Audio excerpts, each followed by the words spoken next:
Bush Radio. Bush Radio.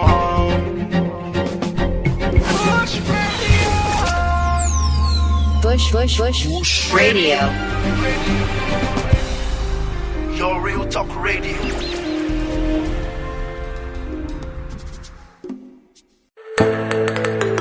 Reading is feeding the mind.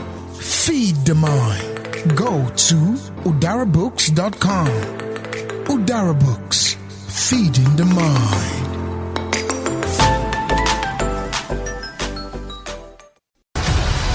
Here we go. State Affairs with Edmund Obilo is live. Stay tuned.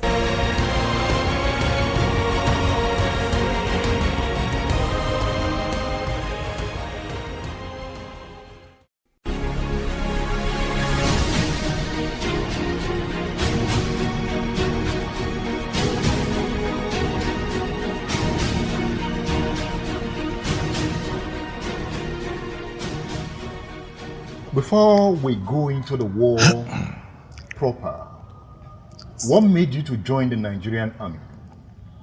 Thank you. I like to join the Nigerian Army the first day I saw them after the Second World War. After the Second World War, I think it was the British pattern of showing victory along all their colonies. The Second World War ended in 1945. So soldiers, particularly the soldiers under the command of a British general based in Gold Coast. So it was like part of West African Command. So those people who were recruited to the army at that time, they are mostly soldiers from West Africa. And that's why they call it West African Frontier Force at that time. The command was in Ghana. Now Ghana, Gold Coast there. So after the end of the Second War, there was a march past.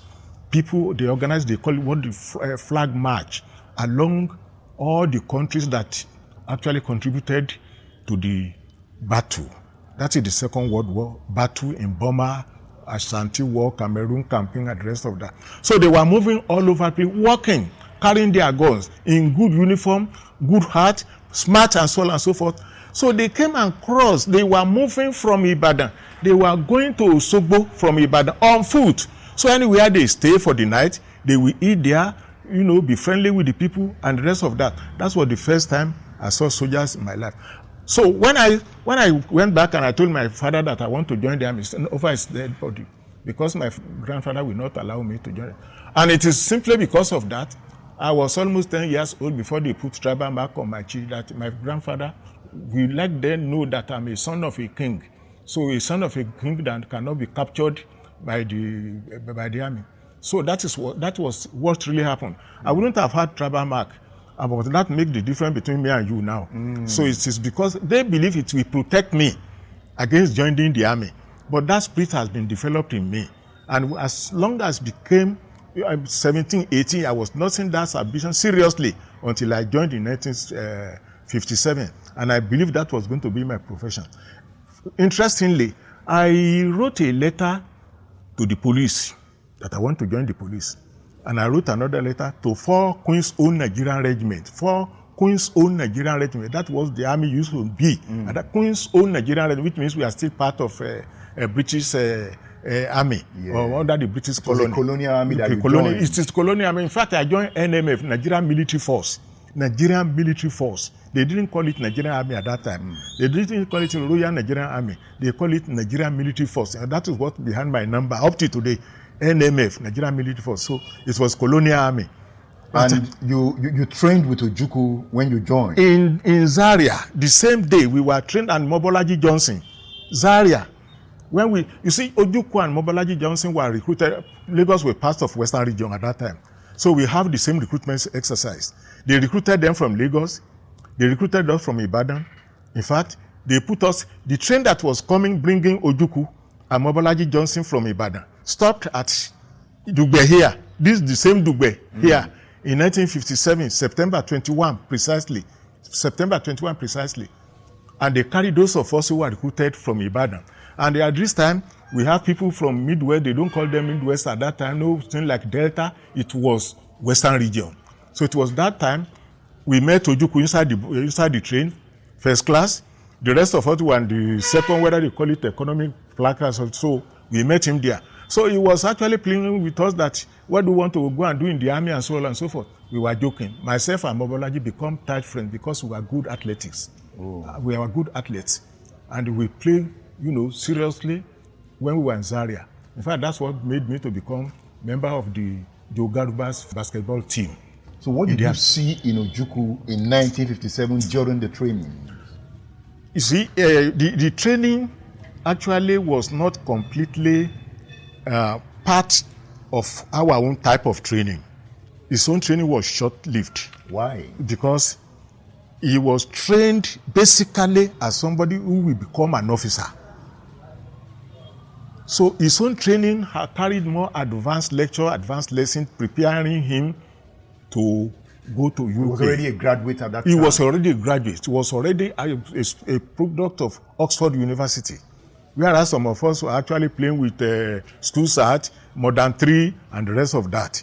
So our own training was more rigorous than his own. He was followed with Oyibos, white men, more than our own.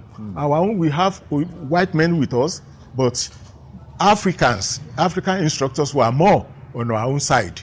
And the brutality of the training on our own side was more serious than that of his own. So the respect that was going to become an officer actually was adorned him at that time.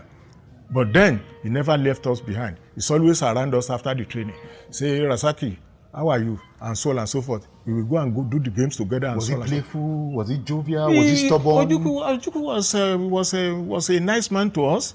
He was very nice. But what you see in Ojukwu is that it's highly reserved. Highly reserved. What do you mean by being highly reserved? What I mean by highly reserved is that when we are joking, talking about our families, an Igbo man will be talking about Ojukwu. I'll be talking about Ibadan, Ikiri, and so on and so forth. Somebody from Edo will be talking about Tauchi, Ora, and so on. Ojukwu will be talking about Lagos. Because Ojukwu speak English, Yoruba language more than me. He speaks Yoruba language very, very fluently. He gives you the proverb, he gives you an example, he tells the history about Yorubas. So what else do you want from a person? That endeared to him. He's an Igbo man, he hears Hausa, he hears Yoruba. So by the time we are joking or talking or playing games and the rest of that, you see him actually attending to you with your own language. So that's what endeared us to him. By the time you joined the army in 1957, yes, there was the Nigerianization policy at that time, right? There was Nigerianization policy. At what point did we have Northernization policy? I tell you, Northernization policy came before Nigerianization policy. Can you tell me more? The reason for that is what you are seeing today politically. Unless you are not in Nigeria, you will say there is no Northernization policy that is still existing. What is affecting you today, that's affecting me, is first and foremost Nigerianization policy. And you saw that when you joined the army? We never knew. Innocent people. We saw the army in uniform and that's all we knew. And the white men and so on and so forth. By the time we joined the army, the Burmese, the Ghanaians, the Cameroonians, people from Tanzania, we are in the same unit together, working together, eating together, dancing together, do everything together. So you hardly know which one is Nigerianization. But that policy started long before that time. Taking your mind back now, what did you experience? When you look at the state creation in Nigeria today, the political appointment in Nigeria today, even the public service today, you will not doubt that Northernization policy is still there. So at that time, were there more northern officers recruited during your time? Many of them. But I learned that the officers were majorly Igbo officers. Why I say many of them is this. High-ranking officers were many. Other rank officers, lower rank officers were majorly Igbos. In fact, the least enlisted army officers came from the Yoruba land, from Western Nigeria at that time. But you see, our own knowledge at that time did not attach politics to the service. Our way is to serve. But before we realized the issue of, acquiring, one particular section of the army was acquiring larger number, one was acquiring the lower number. It was during the first coup, when the explanation came in the air, and we became fully aware, we became conscious of, is that what has been happening? Is this what we are benefiting from, or, losing?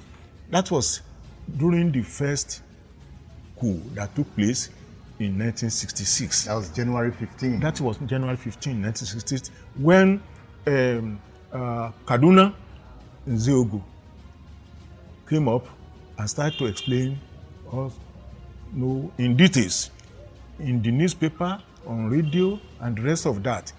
In fact, that is where the minds of the rest of us were brought to a situation to say, okay, now in my unit, you were in Kaduna at the time? I was in Kaduna. I served the longest time in the military in Kaduna, though my last unit was in Lagos, where I retired finally. After returning from United States, it was in Lagos. But in Kaduna that time, in fact, Kaduna is the home of the military. It's the home of the military. There's no unit you don't find in Kaduna. In fact, when other regions were having just one battalion, Kaduna had two. They have the artillery, they have the reconnaissance, they have a military hospital. Why?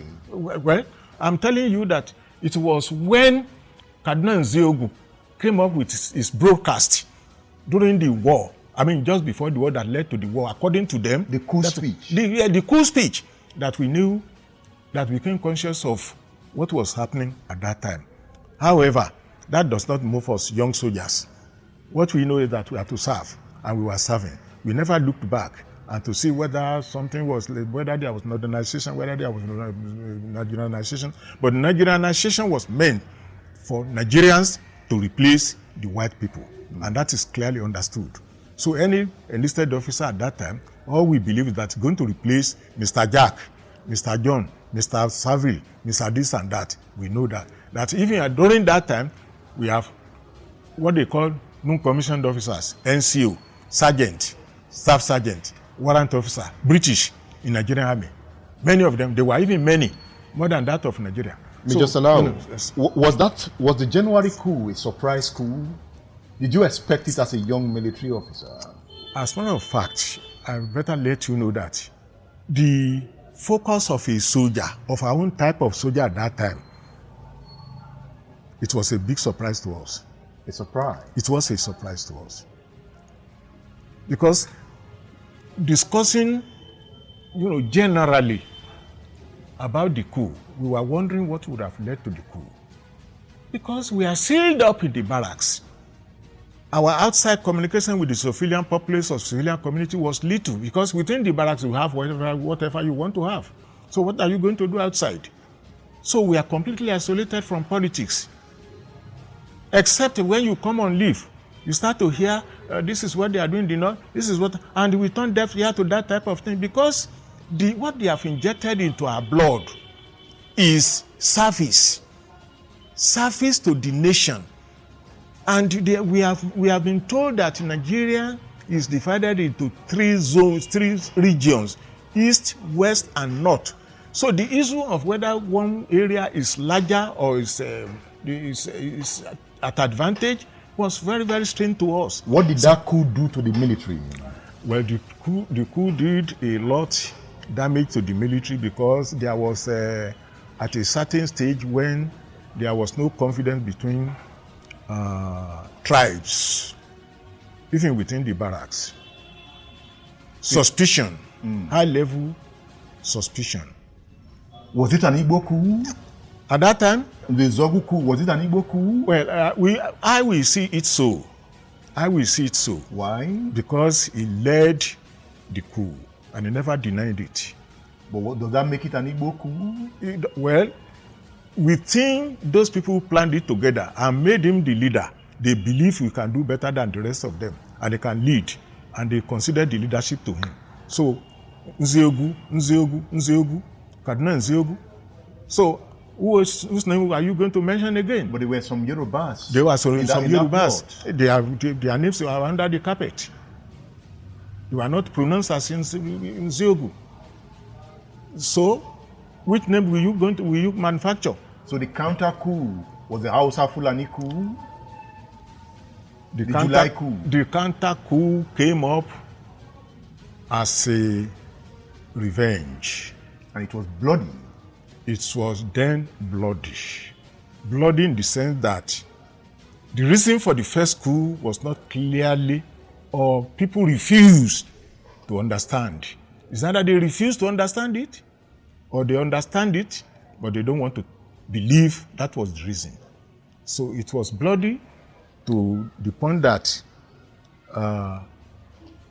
many people lost their lives. Igbo officers were killed in the barracks. Officers were killed in barracks. My own officer, my own platoon commander, an Igbo man, is senior, another Igbo man. The third one who's in that hierarchy was for what they call Akwa Ibom today. They were all killed in Abeokuta there. And I can mention their name if there is need for that. Please go on. Anifuru, John Ubienu, Upong Usong. They were all killed in Abeokuta here. Because I was posted from Kaduna to Abeokuta as an instructor, because I've just returned from instructor's course in England to train people on tanks, on armored car. So during the first coup, you were in Kaduna? I was in Kaduna. During the second coup, you were in Abeokuta? During the second coup, I was in Abeokuta. Just for a short period to train a tank crew. And I went back immediately after the training as an instructor. In fact, I was chief instructor at the same time.